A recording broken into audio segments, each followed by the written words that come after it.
Ο Χαριστέας αν ήταν σωστός, γιατί δεν γλίτωνε την Ιρεβέργη να της κάνει 10 γκολ, να την γλιτώσει. Και ο Κόλερ, με συγχωρείς, κάτσε κύριε Παπαδόπουλε. Τώρα έχουμε έναν άνθρωπο εδώ, ο οποίος, μισό λεπτό όμως, αναφέρεστε προσωπικά στον κύριο Χαριστέα. Ακούστε με. Την μπάλα δεν την ξέρετε. Δεν την ξέρω. Ξέρω όμως, όχι κύριε Αλέφαντε, ξέρω όμως ότι πρέπει να τηρήσουμε κάποιες αρχές στη συζήτησή μας. Ακούστε με σας παρακαλώ.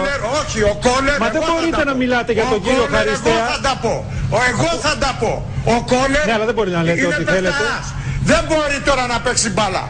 Γι' αυτό έχει καταντήσει έτσι η Τσεχία. Όπως και ο Μπάρος. Για την Ιρεβέργη παρακαλώ πολύ. Μόνο ο Χαριστέας που έπεσε, κύριε Αλέφαντε.